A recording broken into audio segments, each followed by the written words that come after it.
साथी और मुंबई कांग्रेस के सचिव श्री फिरोज शाह द्वारा आयोजित कार्यक्रम में यहाँ उपस्थित भावना जैन मैडम, महिला कांग्रेस के अध्यक्ष हमारी माधवी ताई, यूथ कांग्रेस के हमारे राष्ट्रीय सचिव श्री अखिलेश यादव जी, अंजय जी, रायवा मैडम, ममता कदम मैडम, बिलाल कुरैशी जी, मसूद भाई और खालिद भाई हमारे इलाके के ब्लॉक अध्यक्ष, सिकंदर भाई हमारे मालडी के जिला अध्यक्ष, राठौर मैडम, सिद्दीकी मैडम, हमारे दूसरे ब्लॉक अध्यक्ष समीर नाइक साहब, मोहम्मद अली रजा साहब, अपने सभी भाई हमारे दूसरे ब्लॉक अध्यक्ष श्री पुजारी जी, भगवती यादव जी, अनिल शर्मा जी, हमारे सीधे साहब यहाँ पर, फिरोज भाई भी आए हुए यहाँ पे, जय गुप्ता जी, अनवर मामू यहाँ पर आए। अनवर मामू के स्कूल के बच्चे बहुत ज्यादा आवाज उठा रहे हैं।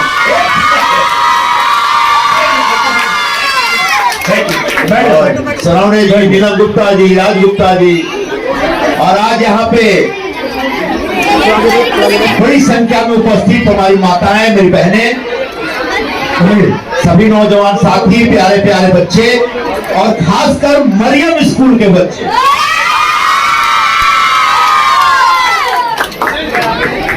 मुझे मालूम है नोटबुक बंटने वाला है, बैग बंटने वाला है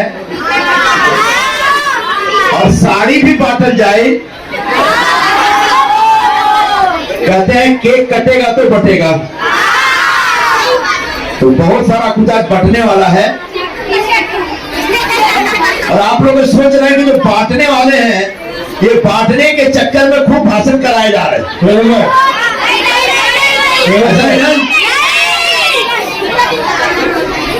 हम लोगों के बीच में हमारे जिला के अध्यक्ष जिलाध्यक्ष क्लाइव दास जी का, जिलाध्यक्ष है कांग्रेस पार्टी के जिलाध्यक्ष क्लाइव दास, जोरदार तालियां बजाइए।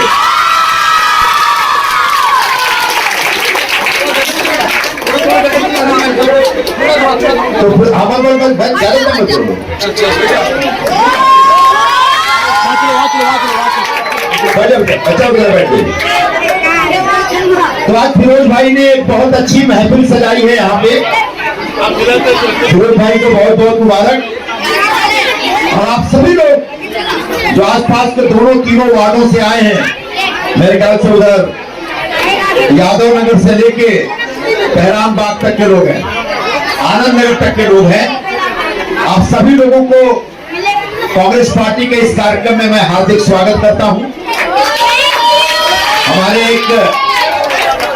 हमारे एक साथी ने भाषण देते देते एक बात कही, पता नहीं आप लोगों ने ध्यान दिया कि नहीं। ये बच्चे लोग ज्यादा बोलना मत, आप गंभीर बात होगी, सीरियस बात होगी।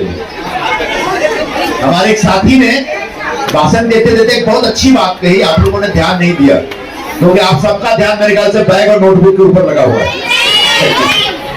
मजाक कर रहा हूं, थोड़ा हल्के फुल्के ढंग से बात किया जाए। तो आज का माहौल क्या है देश में, जरा ध्यान से देखो आसपास। रोज खबर आती है कि यहां दंगा भड़क गया, इसके मस्जिद में घुस गए, फिर यहां मंदिर में घुस गए, यहां मोर्चे पे अटैक कर दिया, यहां जुलूस पे अटैक कर दिए, किसी इमाम को मार दिए, किसी मौलाना को मार दिए, कोई खवड़िया लेके जा रहा था उसको मार दिए। ये सब ट्रेन में, परसों जो पालघर में ट्रेन में हुआ वो तो भयंकर था। हिंदुस्तान की सारी ट्रेनों में ट्रेनों की रक्षा और रेल पैसेंजर की रक्षा के लिए रेलवे पुलिस काम करती है, वो ट्रेन में बैठती है। हम उम्मीद करते हैं कि सारे पैसेंजर की रक्षा करें। उसी में से एक रेलवे पुलिस वाला निकलता है, बंदूक तानता है, पहले अपने ऑफिसर को मारता है, मीणा साहब, और उसका ढूंढ ढूंढ के 3 मुसलमान को मारता है। ऐसा पहले हिंदुस्तान में नहीं था। आजादी के ऑलमोस्ट 76 साल होने को, 76 साल हो गए हैं। कभी कभी आपने नहीं सुना था कि किसी ट्रेन में कोई पुलिस वाला जिसकी जिम्मेदारी लोगों की रक्षा करने की थी, वो बंदूक निकालता, ढूंढ के जाति विशेष और धर्म विशेष के लोगों को मार देता है। अब बाद में बोलता है कि तुम लोग को मोदी और योगी को वोट देना पड़े। ये जो बदतमीजी ये है, ये मत सोचिए कि ट्रेन में जो मारे गए वो हमारे नहीं थे। जिन लोगों ने उनको मारा है ना, वो कभी हम पर भी आ सकते हैं। ये खतरा सब पे बरकरार है। ये मत सोचिए कि हरियाणा के मेवात में दंगा हुआ है, अपने को क्या लेना देना, अपन तो बंबई में रहते हैं, मुंबई में थोड़ी दंगा हुआ। लेकिन दंगाई प्रवृत्ति के जो लोग हैं, जो मेवात में है, वो मुंबई में भी है। आज मेवात में आग लगी है, कल मुंबई में भी आग लगेगी। ये जो प्रवृत्ति है, ये जो खतरनाक आदत है, इसको बदलने की जरूरत है। और ये तब बदलेगा जब हिंदुस्तान में सरकार बदलेगी।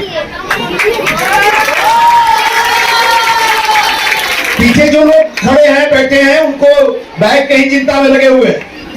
मैं क्या बोल रहा हूं, ये माहौल हिंदुस्तान का तब बदलेगा जब हिंदुस्तान की जो आज की सरकार है, वो सरकार बदलेगी। सरकार को बदलना, और सरकार बदलने के लिए अभियान शुरू हो गया। कांग्रेस पार्टी और उसके साथ साथ जितने रीजनल पार्टियां, यहां की शिवसेना भी है, उद्धव ठाकरे जी की पार्टी, शरद पवार जी की एनसीपी भी है, सब लोग मिल करके एक संगठन बनाए हैं। उस संगठन का नाम क्या है, किसी को याद है इधर? हमारे संगठन का नाम है इंडिया। इंडिया यानी जहां हिंदू, मुसलमान, सिख, ईसाई, अमीर, गरीब, मजबूत, कमजोर, जो कड़पट्टी वाले, बिल्डिंग वाले, middle class, lower class, lower middle class, सब लोग रहते हैं। जहां सबको बराबर का दर्जा मिला है, जहां सबको प्यार मिलता है, जहां जाति के नाम पे, भाषा के नाम पे और धर्म के नाम पे कोई भेदभाव नहीं होता। पहले भी हम हिंदू थे, पहले भी हम मुसलमान थे, पहले भी पूजा होती थी, पहले भी मंदिर में शिवरात्रि होती थी, कृष्ण जन्माष्टमी होती थी, दुर्गा जी रखते थे, गणपति रखते थे। लेकिन आज की तारीख में इस समय एक अजीब तरह का माहौल बना दिया गया। इस माहौल को बदलना है। अगर ये माहौल नहीं बदला तो हिंदुस्तान बर्बाद हो जाएगा, तबाह हो जाएगा। ये अजीबोगरीब मामला है। हिंदुस्तान का प्रधानमंत्री हिंदू, जनसंख्या रखी, हिंदुस्तान का प्रधानमंत्री हिंदू, हिंदुस्तान का गृह मंत्री हिंदू, हिंदुस्तान के राष्ट्रपति हिंदू, महाराष्ट्र के मुख्यमंत्री हिंदू, उप मुख्यमंत्री हिंदू, दूसरे उप मुख्यमंत्री हिंदू। और क्या बोलते हैं, हिंदू खतरे में। वैसे खतरे में हुए, मुझे तो कोई खतरा नहीं लग रहा। यहाँ जो हिंदू लोगों को कोई खतरा लगता है क्या? जरा इधर बताओ, कोई खतरा है क्या? हमको डराया जा रहा है। किससे? जिसके साथ हम रोज घूमते थे, जिसकी ईद की सेवैयां खाने जाते थे, जिसके ताजिया को कंधा देते थे,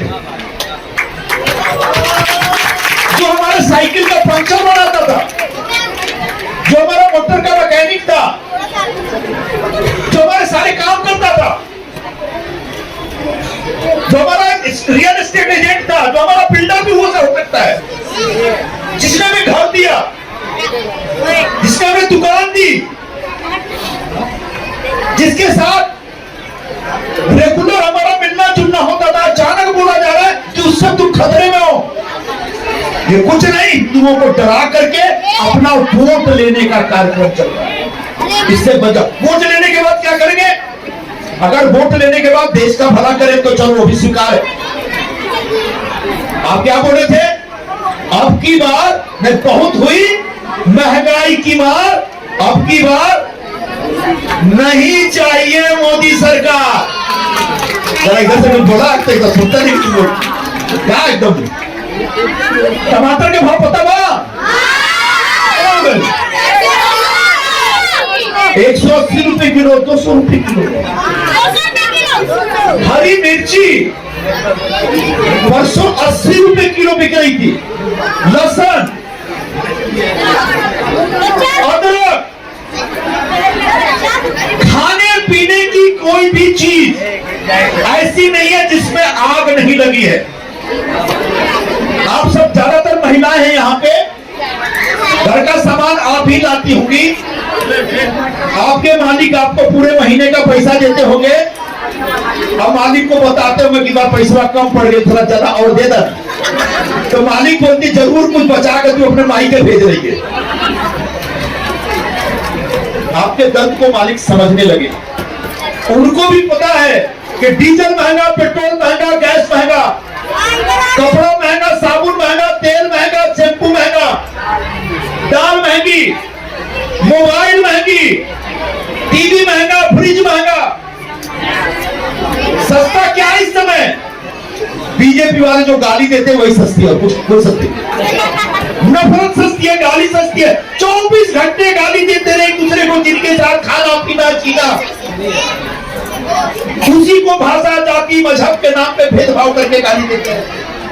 तो मैं ये कह रहा था कि चलो हिंदू खतरे में और हिंदुओं को डरा के तुमने वोट ले लिया, ठीक है साहब, तो वोट लेने के बाद मेरा भला तो करो, कुछ नहीं तो गैस की जो बाटली है, हमारे जमाने में 2014 तक 400-450 रुपए में मिलती थी। बताओ आप सब तो गैस की बाटली, अभी तो आपके घर में आ गए, महानगर गैस लिमिटेड का पाइप आ गए, नहीं ना? तो बाटली होता ना लाल लाल, और लाल लाल बाटली का क्या कीमत आज? तू चुनू जाता खरीदने, मम्मी उधर खड़ी, मम्मी बोलेगी आज 1100-1200, अभी 9 साल में 400 रुपए का सिलेंडर बढ़ करके 1100-1200 रुपए का 3 गुना हो गया। बच्चों के जो स्कूल का जो कपड़ा है उसकी कीमत कितनी बढ़ी? और 3 गुनी हो गई अभी। स्कूल का फी कितना महंगा हो गया।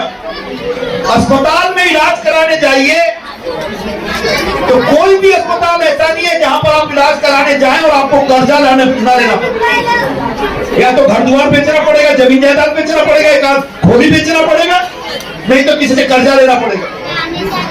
दवाइयां कितनी महंगी हुई आजकल। मोदी सरकार के आने के बाद हमारी जितनी जीवनावश्यक दवाइयां हैं, जिनके ऊपर कांग्रेस की सरकार ने एक बैन लगा रखा था कि इसकी प्राइस इससे ज्यादा नहीं होगी। पैरासीटामोल की जो दवाइयां हैं, बुखार की दवा, सर्दी खांसी की दवा, कोई कट गया उसकी दवा, सारी गोलियां महंगी हो गई हैं। जितना सिरप था सब महंगा, दुगना तिगना दाम हो गया है। तो हिंदुओं को डरा डरा के उसका वोट लेकर के हमारी जिंदगी हराम कर दी। इसलिए जब हमारा भाई बोल रहा था इस बार संजय निरुपम को जिताना है, तो आपको लगा बोला काय को जिताएंगे भाई, बोला मत जिताओ, अगली बार फिर और भी चीजें महंगी हो जाएंगी। मुझे जिताएंगे तो एक एक चीज कांग्रेस की सरकार आने के बाद फिर सस्ती होगी। मैं मजाक नहीं कर रहा हूं और नेताओं की तरफ फर्जी भाषा नहीं दे रहा। आप पूछ सकते हैं मेरे से कि 1195 रुपए का सिलेंडर आप कैसे 400 रुपए में दे सकते हैं? आप मेरे से पलट कर पूछ सकते हैं, आपको हक है। बड़ा नेताजी झूठ बोल रहा है, ऐसी प्रकार है। हमारे बगल में एक प्रदेश है राजस्थान, राजस्थान के मुख्यमंत्री अशोक गहलोत, उस सरकार ने, कांग्रेस की सरकार ने पूरे राजस्थान में गैस के सिलेंडर का भाव 500 रुपए कर दिया है। राजस्थान की जितनी हमारी माताएं बहनें हैं, उनके घर में गैस का सिलेंडर 500 रुपए में आता है। और जिस दिन हमारी सरकार आएगी ना, हम भी वापस 500 रुपए में लाकर देंगे पूरे देश में। आप बोलेंगे कैसे हो गए? इसका भी जवाब देता हूं। इसका अंग्रेजी में एक शब्द है सब्सिडी। ये एक इकोनॉमिक शब्द है, आर्थिक शब्द है। आप समझ रही है सब्सिडी ना?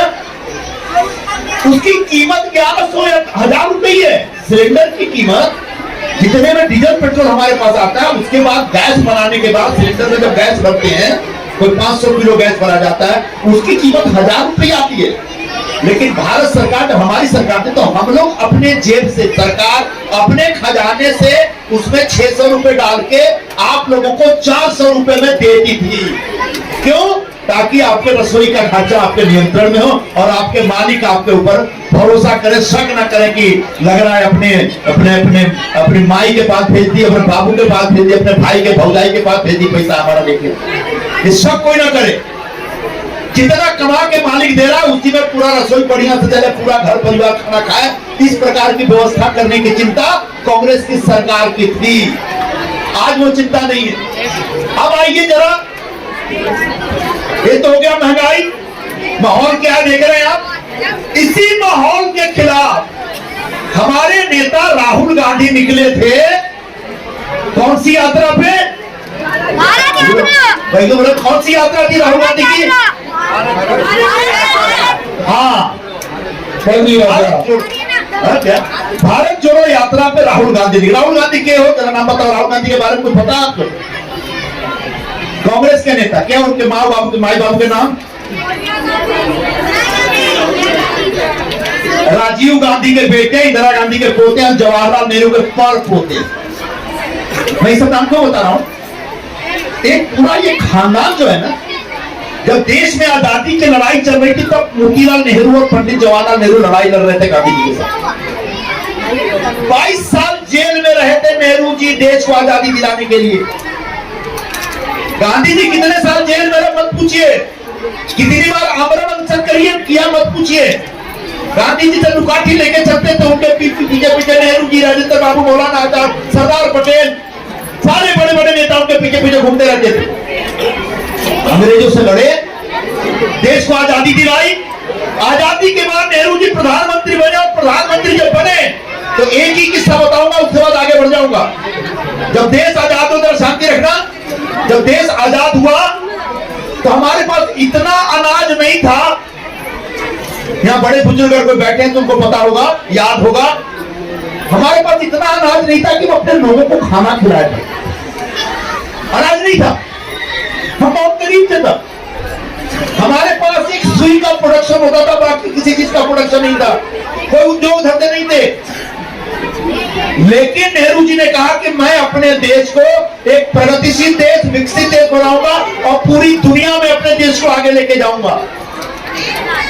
एक एक अभियान तय करते करते जिस देश में 1947, 48, 49, 50 में इतना अनाज नहीं था कि लोगों को खाना खिलाए, आज उस देश में जो चावल का प्रोडक्शन है ना, चावल का उत्पादन, वो इतना चावल होता है कि पूरी दुनिया में सबसे ज्यादा चावल अपने लोगों को खिला के हम एक्सपोर्ट कर रहे हैं, बाहर बेच रहे हैं।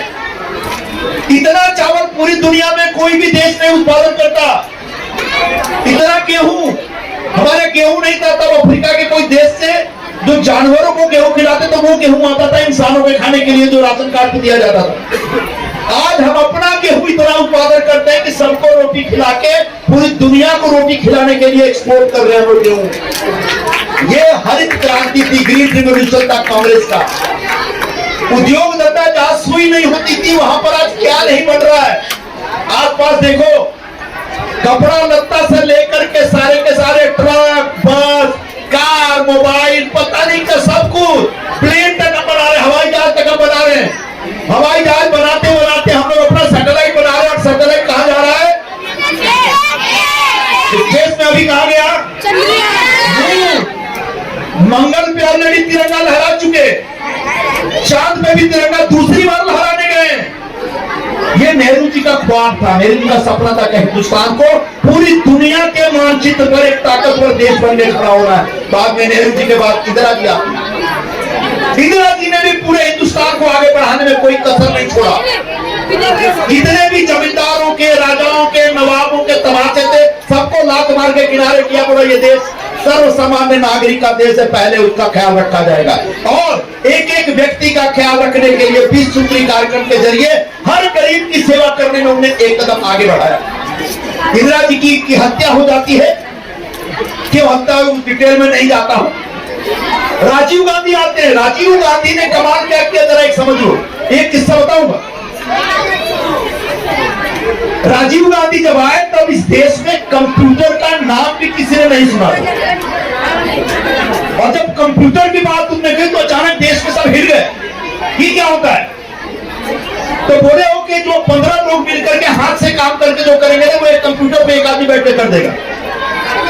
अटल बिहारी वाजपेयी उस जमाने के विपक्ष के नेता थे, बीजेपी के नेता थे, जो बाद में प्रधानमंत्री बने। वो बोले नहीं, इससे तो देश में बेरोजगारी आ जाएगी। वो विरोध करने लगे। विरोध, ताली बजाने का कोई कारण तो बोलूंगा तो बता देना। वाजपेयी जी कंप्यूटर का विरोध कर, पूरा हिंदुस्तान कंप्यूटर का विरोध करता है। अकेले राजीव गांधी बोले कि कंप्यूटर हिंदुस्तान का भविष्य है, इसी कंप्यूटर की ट्रेनिंग दो एक एक बच्चे को, और इस कंप्यूटर की ट्रेनिंग के जरिए हिंदुस्तान में सारा काम आसान हो जाएगा। पहले क्या होता था, हम यहां से अपने गांव में मनी ऑर्डर भेजते थे, मनी ऑर्डर भेजते थे ना, गांव जाता था। अब तो मनी ऑर्डर भेजता है, जरा बताओ, सीधे यहां बैंक में पैसा डाले और सवेरे या घंटे भर में भदोही में पैसा निकल गया। कैसे निकला? कंप्यूटर। कंप्यूटर के जरिए सारा कामकाज आसान कर दिया गया, और कंप्यूटर की ट्रेनिंग इतनी हुई, आईटी सेक्टर जिसको बोलते हैं हम लोग, आज पूरे हिंदुस्तान, पूरी दुनिया में अमेरिका जैसे देश की बड़ी बड़ी जो आईटी कंपनी है, उसका जो बॉस है ना, वो हिंदुस्तान के लड़के हैं, सब हिंदुस्तान का नौजवान। गूगल का बॉस हिंदुस्तानी, इंटेल का बॉस हिंदुस्तानी, माइक्रोसॉफ्ट का बॉस हिंदुस्तानी, फेसबुक चला रहा है कौन? हिंदुस्तानी। नाम लो, अमेज़न का बॉस हिंदुस्तानी। सारे के सारे बड़े पदों पे दुनिया के हैं। वर्ल्ड बैंक में अभी एक हिंदुस्तानी पहुंच गया, और उसका IMF में। दुनिया में सारे बड़े बड़े पदों पर कौन बैठा है? हिंदुस्तान का आदमी। कैसे बैठा? क्योंकि उसको यहाँ पे ट्रेनिंग दी गई, पढ़ाया गया, IIT में पढ़ाया गया, और पढ़ पढ़ के जाके पूरी दुनिया की कंपनी अपने कंट्रोल। ये राजीव गांधी का योगदान। बेचारे राजीव गांधी को बाद में श्रीलंका के सारे बदमाश लोग मार दिए। अब उनकी पत्नी सोनिया गांधी जो इटली से आई थी, उनके जब लंदन में पढ़ते थे तब उनकी मोहब्बत हुई, बाद में यहाँ शादी हुई, यही रह गई। शादी के बाद से कहीं नहीं गाँव, अपना सारा सिटीजनशिप छोड़ दिया, हिंदुस्तानी सिटीजन हो गई। वही साड़ी और पल्लू और बिंदी और सिंदूर। आपको पता है सोनिया गांधी के बारे में? वो नॉनवेज नहीं खाती हैं, आज से नहीं, वर्षों से। वो वेजिटेरियन लेडी है, वेजिटेरियन, सिर्फ वो दाल चावल इस तरह की रोटी खाती हैं। जो पूरे कहा जाता है ना कि यूरोप में सब लोग सिर्फ बगैर नॉनवेज के नहीं जीते, सोनिया जी पूरी तरह से हिंदुस्तानी है। अपने बच्चों को पाल रही थी, अपने हस्बैंड को संभाल रही थी, घर संभाल रही थी, हस्बैंड का मर्डर कर दिया इतने बड़े आतंकवादी हमले में। और उसके बाद वो आती है राजनीति। वो जब राजनीति में आती है तो बड़े लोग बोलते हैं विदेशी है, विदेशी है, विदेशी है, इसको हिंदी नहीं आती, हिंदी नहीं आती, हिंदी नहीं आती। अब हिंदी में भाषण भी करती है, पूरे हिंदुस्तान में घूमने लगी। और उस महिला को लेके, उस लेडी को लेकर के लोगों में, हिंदुस्तान की महिलाओं में ऐसी आस्था जगी कि 2004 में वाजपेयी जी को उतार करके सोनिया जी की सरकार आ गई। कांग्रेस की सरकार वापस हिंदुस्तान में आती है। सोनिया गांधी प्रधानमंत्री बन सकती थी, कोई नहीं रोकने वाला। पूरे कांग्रेस पार्टी कह रही थी कि सोनिया गांधी प्रधानमंत्री बनो, लेकिन उन्होंने बोला नहीं, मैं प्रधानमंत्री नहीं बनूंगी। मेरे से ज्यादा जानकार, पूरे देश को चलाने वाले, एकदम टेक्निकली चीजों को समझने वाले डॉक्टर मनमोहन सिंह है, उनको प्रधानमंत्री बनाया। और डॉक्टर मनमोहन सिंह प्रधानमंत्री बनते, सोनिया गांधी त्याग की मूर्ति बन के सब कुछ त्याग करके निकल जाती। 10 साल सरकार चलती है हमारी, 2004 से 2014 तक। 2004 से 2014 तक कोई तकलीफ नहीं थी। कोई किसी के मस्जिद में घुस के इमाम को नहीं मार रहा है, कोई ट्रेन में बंदूक निकाल के ढूंढ ढूंढ करके किसी एक जाति समाज के लोगों को नहीं मार रहा है। कोई एकदम जय श्री राम का नारा देना गलत नहीं है, राम के तो मैं भी भक्त हूँ, कृष्ण का भी भक्त हूँ, लेकिन जय श्री राम का नारा दे करके किसी मुसलमान का गला काट देना, ये तो राम का अपमान। भगवान राम ऐसा नहीं कर सकते, और भगवान राम भी ऐसे लोगों को माफ नहीं कर सकते। ये सब 4-10 सालों तक कभी नहीं हुआ। अचानक 2013-14 में मोदी जी का उदय होता है, कांग्रेस मुक्त भारत करेंगे, कांग्रेस को हमेशा के लिए तड़ीपार कर देंगे, हमारी सरकार लाई है, बहुत हुआ महिलाओं पे अत्याचार, अब की बार मोदी सरकार, बहुत हुआ महंगाई की मार, अब की बार मोदी सरकार महिलाओं का अत्याचार, बोले महिलाओं पे अत्याचार खत्म हो जाएगा। पिछले 9 सालों में कम से कम 20 ऐसी घटनाएं, बड़ी रेप की घटनाएं निकली हैं जिसमें बलात्कार करने वाले बीजेपी के नेता थे। चलो नेता किसी भी पार्टी का हो, गंदा हो सकता है, लेकिन अगर कांग्रेस पार्टी में कोई आदमी बलात्कारी पाया जाए तो सोनिया जी एक दिन में लात मार के उसको निकाल देंगी। लेकिन बीजेपी वाले अपने नेताओं के बलात्कारियों का समर्थन और समर्थन करने में लगे रहते हो। चाहे लखीमपुर खीरी का मामला हो, हाथरस का मामला हो, कठुआ, सब बीजेपी के लोग निकले। अभी हाल में आपने देखा होगा, यहाँ गोंडा के लोग हैं, गोंडा के लोग कोई हैं, गोंडा वाले लोग, गोंडा बलरामपुर।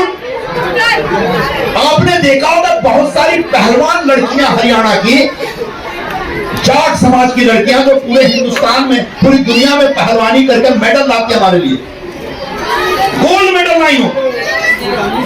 उन लड़कियों ने कहा कि साहब ये जो गोंडा के एमपी साहब हैं, जो पहलवानी संगठन के प्रमुख हैं, उन्होंने हमारे साथ हमारा यौन शोषण किया। हमारा ही नहीं, बहुत सारी लड़कियों का। बेचारी रोते रोते धरने पे बैठ गई दिल्ली में, धरने पे बैठी रही, आंदोलन करती रही, उनके खिलाफ पुलिस लगा दिया, लाठी चला दी, उनको मारा गया, उठा के भगा दिया गया। लेकिन ब्रजभूषण शरण सिंह, जिसको छुआ तक नहीं, आज की तारीख में अगर हिंदुस्तान में किसी भी मर्द के ऊपर कोई औरत के आरोप लगा दे कि इस मर्द ने हमारे साथ दुर्व्यवहार किया या बलात्कार किया या यौन शोषण किया, सबसे पहले उसकी गिरफ्तारी होती है। ये कोर्ट का ऑर्डर है, ये कानून है। एक औरत ने किसी मर्द पे आरोप लगाया और आरोप में अगर दम है, गंभीर है, तो छानबीन बाद में होगी, पहले उसको अंदर डालो। लेकिन ब्रजभूषण शरण सिंह 3 महीने हो गए, आज तक उसको गिरफ्तार ही नहीं किया गया। उसको जमानत पे जमानत मिल रही है मगर गिरफ्तारी के। ये भारतीय जनता पार्टी का चरित्र है, जिसने कहा था कि बहुत हुआ नारी पर अत्याचार, अब की बार मोदी सरकार। यहाँ अत्याचार तो जारी है साहब। तो फिर मैं यही कहना चाहूंगा कि आपने हिंदुओं को खतरे में बता के तमाम वोट तो ले लिए हिंदुओं को, लेकिन किसी को राहत नहीं दिया। ये जो लड़कियां बैठी थी जंतर मंतर पे, जो पूरी हमारे ऊपर हम सोचा हुआ, वो मुस्लिम लड़कियां नहीं थी, हिंदू लड़कियां थी, जाट लड़कियां थी हरियाणा की। आप अगर इतना हिंदू करते हैं ना, तो अगर कोई भी हिंदू खड़ा हो अपने दुख दर्द के साथ, तो उसको उसके दुख दर्द को दूर करने के लिए आपको लड़ाई लड़नी चाहिए, संघर्ष करना चाहिए। लेकिन सरकार जैसे ही उनके किसी आदमी पे आरोप लगता है, हिंदू कौन मुसलमान कौन सब भूल जाते हैं। ऐसे लोगों की सरकार हटानी पड़ेगी, ऐसे लोगों की सत्ता बदलनी पड़ेगी। और ऐसे लोगों की सत्ता बदलनी है तो आज जो मोहब्बत की दुकान खोल के घूम रहे पूरे हिंदुस्तान में, आदरणीय सोनिया गांधी जी के सुपुत्र श्री राहुल गांधी जी, ऐसे राहुल गांधी का हाथ मजबूत करना है। और राहुल गांधी का हाथ मजबूत करने के लिए आपको संजय निरुपम को आशीर्वाद देना पड़ेगा, तब जाके हाथ निरुपम जी के साथ है। हाथ सारे लोग, इसलिए बोल रहा हूं, तालियों के साथ हाथ उठा रखे। मैं सब इसलिए बोल रहा हूं, देना पड़ेगा इसलिए बोला कि अगर महंगाई, आपने कहा महंगाई तकलीफ है, महंगाई तकलीफ दे रहा है, धन्यवाद। नारी पर अत्याचार बढ़ गया है, वही हाल बेरोजगारी का है, वही हाल बेरोजगारी का। बेरोजगारी का क्या पोजीशन है? अभी देश में 22 करोड़ लोग बेरोजगार है। सरकार से पूछा गया कि भाई अभी बेरोजगारी का क्या आलम है, एक क्वेश्चन डाला गया पार्लियामेंट में, तो मंत्री क्या कहता है कि अभी तक 22 करोड़ लोगों ने 9 सालों में नौकरी मांगी है, उसमें से 7 लाख लोगों को 7 लाख लोगों को नौकरी दी है। मतलब 21 करोड़ 93 लाख लोग आज भी बेरोजगार में हैं। बहुत हुआ बेरोजगारी की मार, अब की बार मोदी सरकार को देते, यानी बेरोजगार को रोजगार नहीं, माताओं बहनों को महंगाई से निजात नहीं, माताओं बहनों की इज्जत सम्मान का कोई गारंटी नहीं।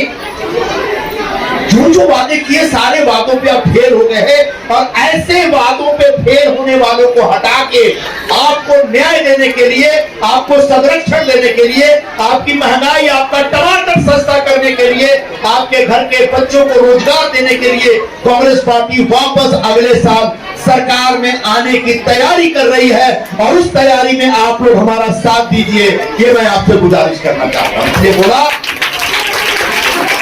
इसलिए बोला कि हमको वोट देना पड़ेगा, इसलिए महंगाई कम करना है तो कांग्रेस को लाना पड़ेगा, बच्चों को रोजगार देना है तो कांग्रेस को लाना पड़ेगा, महिलाओं की इज्जत बचा के रखनी है तो कांग्रेस को लाना पड़ेगा। कोई आदमी ट्रेन में ऐसे ही कोई पुलिस वाला बंदूक उठा के ढूंढ के किसी जाति या समाज विशेष के लोगों को कत्ल करने की हिम्मत न करे, तो कांग्रेस को लाना पड़ेगा, कांग्रेस के राज में ये सब चीजें नहीं होती। तो ऐसे कांग्रेस पार्टी की सत्ता लाने के लिए, ऐसे कांग्रेस पार्टी की सरकार लाने के लिए आप सभी लोगों से मैं गुजारिश करता हूं। मुझे मालूम है बहुत सारे लोग अब तक बोर हो चुके होंगे, भाई तो जल्दी बैग दे और अपना भाषण तक सोच रहे हो, क्या सोच रहे हो? कुछ लोग सोच रहे हैं क्या? नहीं सर, नहीं। मैं इतना जोर से बोल रहा हूं, सोने तो किसी को नहीं दूंगा, सोया तो कोई नहीं होगा। सोया क्या कोई? कांग्रेस पार्टी। देखो बहुत गंभीर बात कर रहा हूं, गंभीरता से। माहौल बहुत खराब कर दिया लोगों ने देश का, एक दूसरे पे भरोसा नहीं रहा, भाई भाई के बीच लड़ा है, हाँ, भाई भाई के बीच जंग छिड़वा दिया लोगों ने। धंधा पानी सब चौपट, मालूम है अभी ये जो छोटे छोटे धंधे होते हैं, अगर तमाम झोपड़पट्टियां जो हमारी हैं, झोपड़पट्टियों में कहीं टिकली बिंदी बनाने का काम हमारे घर की औरतें करती हैं, कहीं चूड़ी को ऊपर बुरादा डाले का काम, कभी कपड़ा काटने का काम। ये सब काम कहां से आता है मालूम है आपको? आपको पता होगा बोलिए। ये सब काम कहीं धारावी से या फिर वहां असल्फा के ये छोटे छोटे जो फैक्ट्री है वहां से काम आता है। इसको बोलते हैं small scale factory, MSME, medium and small. ये medium and small scale industry जो है, इसमें पूरे हिंदुस्तान के 30% से ज्यादा रोजगार है। आपको भी रोजगार मिल रहा है। आप अपना दिन में सुबह घर में खाना वाना बना करके उसके बाद दोपहर में बैठ के 8-10 औरतें मैं देखता हूँ, झोपड़पट्टियों में जाता हूँ। आपको चाहिए बिंदी बनाने का काम, चूड़ी बनाने का, इमिटेशन ज्वेलरी वाला काम हर झोपड़पट्टी में चल रहा है। और मुझे बड़ा अच्छा लगता है कि हमारे घर की औरतें सुबह खाना वाना बनाती हैं, बच्चों को स्कूल भेजती हैं, अपने पति का भी टिफिन बांध के देते हैं, उसके बाद दोपहर में बैठकर 2-3 घंटे करते हैं काम हो। ये सारा काम स्मॉल स्केल इंडस्ट्री से आता है। पिछले 3 साल में हिंदुस्तान में 20,000 स्मॉल स्केल इंडस्ट्री बंद हो गया। ऐसी इंडस्ट्री सब बंद कर दी गई। किसका चल रहा राज? तो अदानी और अंबानी का राज चल रहा है। बड़े बड़े उद्योग धंधे वाले अपना धंधा कर रहे हैं, छोटे छोटे धंधे वालों का धंधा बंद किया जा रहा है। ये मोदी सरकार का कामकाज है। ऐसे कामकाज के खिलाफ जाति, समाज और भाषा से ऊपर उठ करके आप सबको पूरी ताकत से खड़ा होना पड़ेगा। इस समय आपसे गुजारिश करता हूं, हमारे बीच हमारे मुंबई कांग्रेस की अध्यक्षा, धारावी इलाके की आमदार, महाराष्ट्र सरकार की भूतपूर्व कैबिनेट